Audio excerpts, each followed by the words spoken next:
மண்பானையில் சும்மா ஒரு ஸ்பூன் அளவுக்கு எண்ணெய் விட்டுருக்கேன்.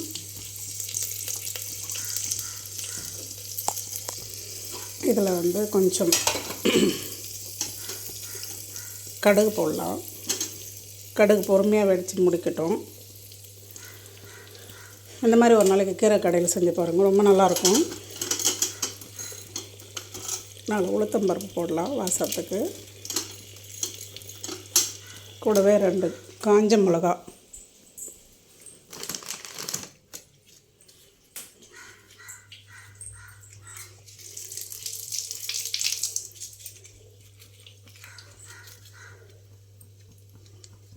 கடுகு பொரிஞ்சதும் இந்த காஞ்ச மிளகாயை போட்டு கொஞ்சம் சின்ன வெங்காயம், கொஞ்சம் தக்காளி, அப்புறம் சிறுக்கீரை இதெல்லாம் அலம்பி போட்டு ஒரு டம்ளர் தண்ணி விட்டு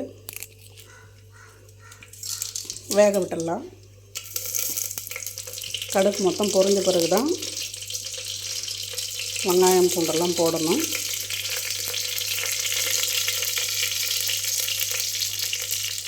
கடுகு பொரியுது.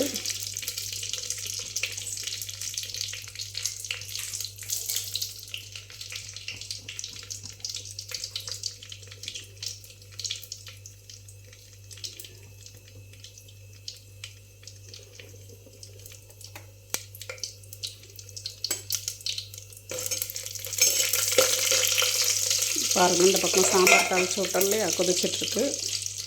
புளி ஊற்றி இறக்க வேண்டியது தான்.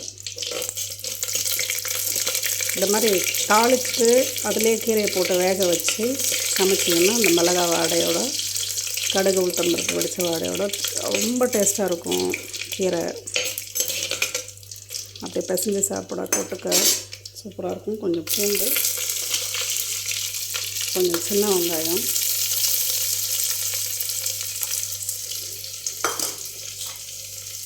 கொஞ்சம் தக்காளி,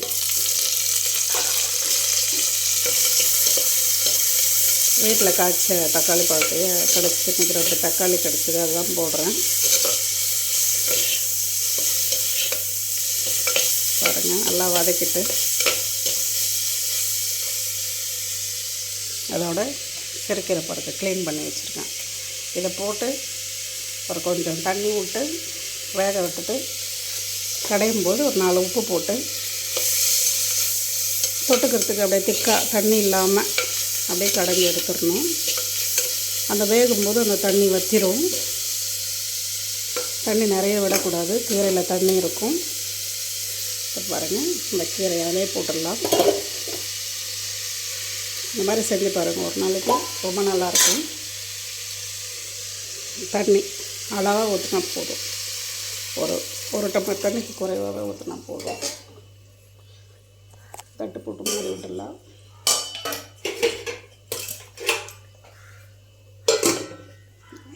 இந்த மண்பானையில் சாம்பார் தயாராகிடுச்சு. நல்லா வெந்துருச்சு பாருங்கள். வெங்காயம் இது முருங்கைக்காய் நல்லா வெந்துருச்சு. இதை பார்த்தாவே தெரியும். அப்படி வேணுன்னா அப்படி அழுத்தி பார்த்தா தெரியும். இன்னும் கொஞ்சம் வேகணும். அதுக்குள்ளே புளி கரைசலை ரெடி பண்ணி ஊற்றிடலாம். இது தேவையில்லை, இதுக்கு மேலே இதுக்கு வீடியோவில் சொல்லணுன்னு இல்லை. ஃபுல்லாக வெந்த பிறகு மரமத்தால் நல்லா கடைஞ்சி உப்பு போட்டுட்டு கடைஞ்சி அப்படியே பயன்படுத்தினா போதும். இது வேகுது பாருங்கள். மண்பானையிலே இன்றைக்கி சமையல் சீக்கிரமாக நடந்துருச்சு. இப்போ ஒரு 20 நிமிஷம் தான் இருக்கும் இந்த பருப்பு வேகிறதுக்கு. அதேமாதிரி 10 நிமிஷத்தில் இந்த கீரை வெந்துடும். சட்டி சூடு ஏறுற வரைக்கும் தான் லேட் ஆகும்.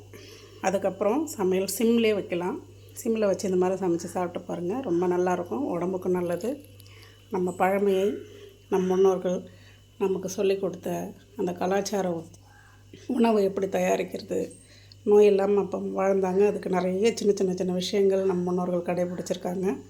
அந்த சின்ன விஷயங்களை கொஞ்சமாக நம்ம விட்டுட்டு வந்தாச்சு.